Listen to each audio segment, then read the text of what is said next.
très heureux de vous retrouver pour cette nouvelle saison de l'entretien d'Eremi. Notre invité aujourd'hui, donc notre premier invité de la saison, c'est Hassan Labbat. De lui, on aura dit beaucoup de choses, mais c'est sa vérité, son analyse que nous allons chercher de voir aujourd'hui avec lui. Bonjour Hassan Labbat. Bonjour Seydou.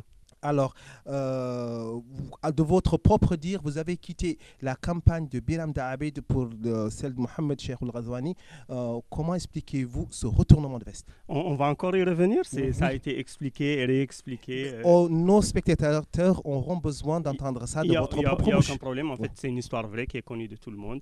Je faisais partie de la campagne de communication du candidat Biram Da'abed et je n'étais pas seul, il y avait d'autres personnes, des Mauritaniens et des non-Mauritaniens. Et ensuite, au milieu des préparatifs, c'était au courant du mois de février dernier. J'ai été contacté par des personnes qui ont fait les liens entre moi et Mohamed Al-Ghazouani. Mohamed Al-Ghazouani m'a appelé pour me demander de rejoindre sa campagne et c'est ce que j'ai fait. Avant, je m'en suis expliqué avec Biram Da'abed. C'est un ami très proche, c'est quelqu'un que j'aime beaucoup. Et pas plus tard qu'hier, je l'ai eu au téléphone. Il est en Belgique et on a prévu de se revoir très prochainement. Mais surtout idéologiquement, vous avez expliqué comment ça s'est passé, mais surtout pourquoi. Je vais vous le dire, parce que et je m'en suis expliqué avec Biram Da'abed. Je lui ai dit que selon moi, nous, on a un certain nombre d'idées. Et selon moi, lui, son tour n'est pas encore venu. Pour moi, Biram Da'abed n'est pas encore en situation. Il aurait peut-être été en situation d'obliger Mohamed Al-Ghazouani à entrer en ballottage au deuxième tour, mais il est loin de pouvoir avoir les moyens matériels et surtout les moyens de masse pour pouvoir l'emporter. Peut-être que ça arrivera dans 5 ans. Je suis personnellement persuadé que ça arrivera dans 10 ans.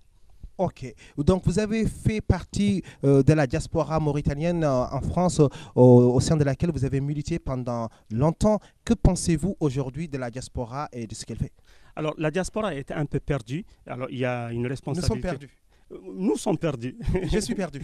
Toi, tu es complètement perdu. Okay, explique-moi en quoi je suis perdu. Je vais te le dire. Ouais. Il y a une part de responsabilité qui revient au pouvoir mauritanien et une part qui revient à la diaspora elle-même. Alors, on va commencer par la part du gouvernement mauritanien. Ouais. Il n'est pas normal qu'un Mauritanien, quand il arrive chez lui dans l'aéroport de son pays, soit obligé de prendre un visa, tout simplement parce qu'à un moment ou un autre de sa vie, il a accédé à une autre nationalité. Une nouvelle nationalité pour un Mauritanien, c'est censé être une richesse pour la Mauritanie parce que cette personne devient un ambassadeur pour son pays, il devient une source de financement, il devient une source d'information. Bref, c'est en plus. Ça, c'est la part du gouvernement mauritanien. Donc, il doit faciliter aux Mauritaniens de la diaspora l'accès à la nationalité mauritanienne où ils ont été déchus. Ouais. Ils doivent leur accéder l'accès aux papiers d'identité, au recensement. Les ambassades doivent être un lieu d'ouverture pour les Mauritaniens. Au lieu de ça, on a à chaque fois un gardien qui dit « Qu'est-ce que tu viens faire ?» Mais je suis Mauritanien, je suis dans mon ambassade. Ça, c'est la part du gouvernement mauritanien. La part de la diaspora est la suivante. La diaspora est systématiquement là, à quelques rares exceptions près, pour dénigrer tout ce qui s'est fait. Dénigrer ou critiquer? Dénigrer. La personne, elle rentre chez elle, sous prétexte que Netflix n'a pas mis en ligne la dernière saison de la série que tu préfères, ou sous prétexte que le match du Barça a été reporté, tu te mets sur Facebook et tu te mets à taper sur ton pays. Non, c'est pas ça. Souvent, quand même, la diaspora, ce qu'elle va réclamer, c'est plutôt qu'il n'y a pas assez de transport en commun, il n'y a pas assez de plutôt. Je ne pense pas que la diaspora se plaigne de Netflix et que des choses qui pourraient paraître futiles. C'était un exemple. Je n'ai pas dit qu'elle se plaint de Netflix. J'ai dit que quand la personne rentre chez elle et qu'elle n'a aucune autre occupation, eh ben, elle revient à son sport favori, c'est-à-dire taper sur le gouvernement mauritanien, dire que la Mauritanie est un État raciste, dire que la Mauritanie est un État esclavagiste. Il y a du racisme en Mauritanie, il y a de l'esclavage en Mauritanie. Il y a même des gens qui vendent de la drogue en Mauritanie. Est-ce que ça fait de nous un État comme la Colombie, par exemple? Non. Ce qu'on peut reprocher au gouvernement mauritanien, c'est si jamais il y a quelqu'un qui vient et qui dit « J'ai trouvé quelqu'un qui pratique l'esclavage », est-ce qu'on les met en prison ou pas? Oui. Donc ça fait qu'il y a de l'esclavage en Mauritanie, mais que le gouvernement mauritanien n'est pas esclavagiste. La même chose s'applique au racisme. Est-ce que le gouvernement mauritanien est un État raciste, comme l'apartheid, par exemple, avant le... Votre réponse, à vrai? Pour moi, l'État mauritanien n'est pas un État raciste, mais oui, il existe du racisme en Mauritanie. Alors, si à chaque fois on dit Mauritanie raciste, Mauritanie État esclavagiste, les choses ne vont pas avancer. Et récemment, on a évoqué le cas de recrutement justement de 42 élèves dans l'armée. Où il y avait eu qu'une seule communauté, à savoir la communauté Bédane.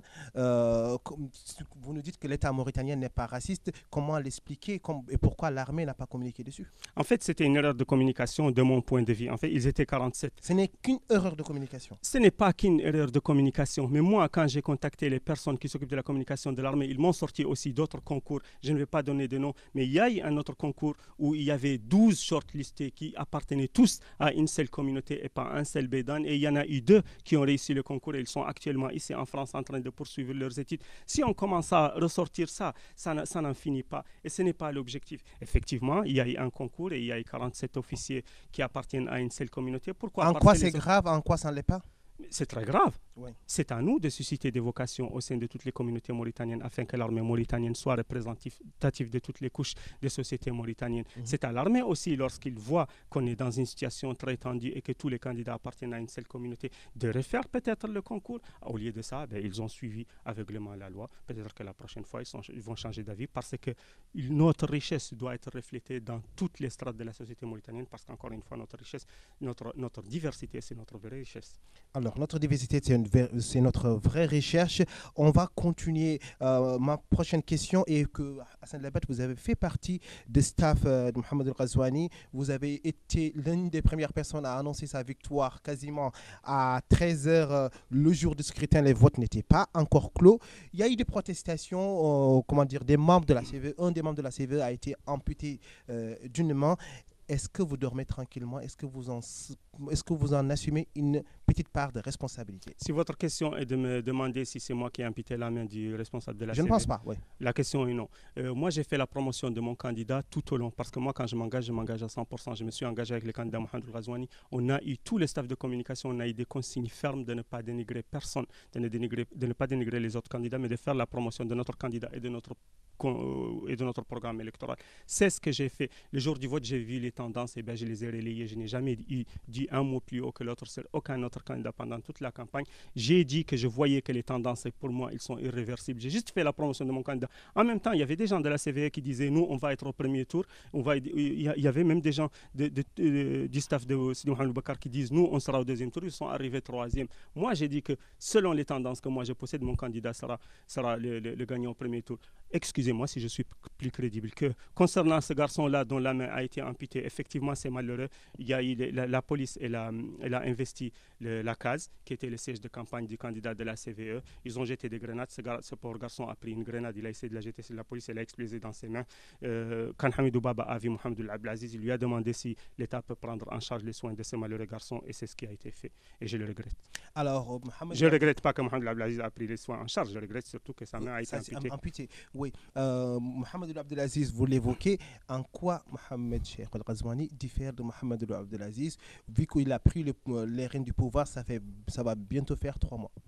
Ça va bientôt faire 3 mois. Pour moi, Mohamed El Ghazouani a posé les jalons d'une méthode de gouvernance qui n'a rien à voir avec la méthode de Abdelaziz. C'est une méthode qui est marquée par l'apaisement de la scène politique. Il a reçu tout le monde. Toutes les personnes qui ont été reçues en sont sorties satisfaites, y compris Bram Daoul Abeid, y compris le président du parti Tawassoul. Je ne suis pas sûr que Khan Hamidou Baba l'a encore vu, mais c'est sans doute une histoire de calendrier.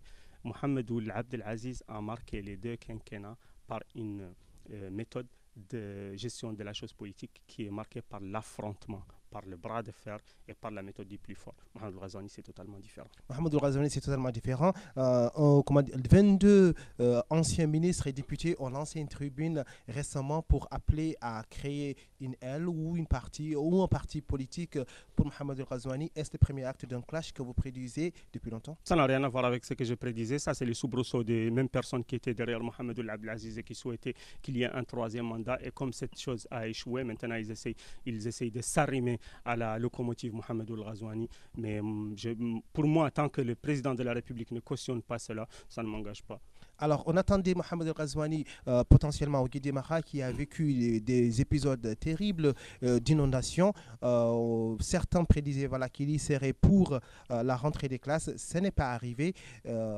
Pourquoi n'a-t-il toujours pas été dans le Guédémara et surtout pas s'exprimer publiquement, en tout cas pour le Guédémara? Je le regrette. Je pense que c'était le moment au moins de s'exprimer. Il y a eu le ministre de l'Intérieur qui est parti à la tête d'une forte délégation pour voir l'état des inondations et puis surtout pour venir au secours des populations. Je pense que c'était le moment pour le président de la République de poser un geste fort. Il ne l'a pas fait, je le regrette beaucoup. Ah ouais. Mohamed El Ghazouani, depuis qu'il est élu, ne s'est jamais exprimé dans une autre langue que l'arabe. Les autres Mauritaniens qui ne sont pas locuteurs de cette langue, que doivent-ils penser? Les autres Mauritaniens qui ne sont pas locuteurs de cette langue doivent se rassembler et ils doivent investir l'Assemblée nationale afin de changer la loi. Le problème est que malheureusement, pour le moment, malheureusement pour les gens qui ne parlent pas la langue arabe, pour le moment, la langue officielle de la Mauritanie, c'est l'arabe et lui, il s'exprime selon la langue que la constitution mauritanienne lui impose. Hassan Labat, êtes-vous laïque? Alors, je vais vous dire le fond de ma pensée. Je vais vous dire comment moi, j'aborde la chose religieuse. Moi, je suis musulman. Je fais le ramadan, je fais la prière. Mais vous, ce que vous faites, franchement, je m'en fous totalement. Donc, ce que font les autres personnes de la religion, je m'en fous totalement. Si la laïcité, c'est la séparation de la mosquée et de l'État, est-ce que c'est vraiment la priorité de la Mauritanie? Notre priorité, c'est des ponts, c'est des barrages, c'est des écoles. Je vais vous dire quelque chose. Je trouve que, franchement, à Nouakchott, une ville que je commence à connaître parce que j'y habite depuis maintenant 1 an et demi, il y a un peu trop de mosquées. Dire ça fait de moi un laïc, je ne sais pas. Mais je trouve qu'il y a beaucoup trop de mosquées. Et souvent, moi qui y vais très souvent, elles ne sont pas pleines. Il y a peu de monde.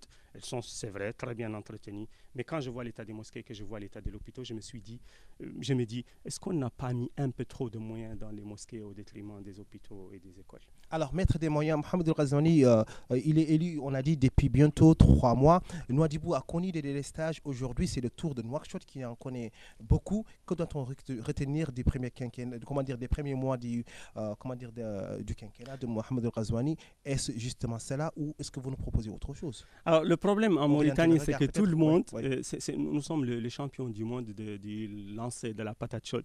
Quand vous venez voir la Sommel et que vous leur dites qu'il y a des coupures, ils vous disent « Ah non, c'est la faute de Manantali ». Quand vous venez voir la zone franche, ils vous disent « Non, non, non, c'est la région ». Mohamed El Ghazouani, c'est la seule personne où, quand il y a une coupure d'électricité, il ne peut pas dire « C'est pas de ma faute ». Alors, effectivement, la Somelec, c'est l'une des sociétés qui ont en Mauritanie la plus mauvaise image, des coupures d'électricité, aucune explication, aucun dédommagement. C'est quelque chose qu'on ne voit nulle part. Moi, personnellement, je trouve qu'il est venu. Mais je sais qu'il y a une restructuration de la Sommelier qui vont séparer la production du côté commercial. Est-ce que c'est suffisant? Je ne crois pas. Il faut vraiment une restructuration de fond en comble. Et surtout, il faut qu'ils voient le côté communication parce qu'ils ont vraiment une très, très mauvaise image. Je vous rappelle que c'est l'unique exemple de mauvaise gestion qui a été donné par le Premier ministre lors de sa réponse aux députés. Il a fait son discours de politique générale. Tous les députés ont parlé. Et ensuite, lui, il est revenu, c'était aux alentours de 23h, 23h30. L'unique exemple de mauvaise gestion, l'unique exemple de mauvaise appréciation par le public d'une société de services publics qu'il a donné, c'est la Somelec. Alors, Mohamed Hassan Labat, quel acte, quelle loi Mohamed El Ghazouani doit-il défaire pour justement faire une rupture, en tout cas faire les corrections dont il a promis pour son mandat? Moi, je pense qu'il doit donner des actes forts concernant la bonne gestion de la chose publique et surtout concernant l'égalité entre les citoyens. Pas plus tard qu'il y a 2 jours, il y a eu un concours où une jeune femme qui ne s'est même pas présentée à l'écrit se retrouve cooptée à l'oral et donc qui a réussi le concours.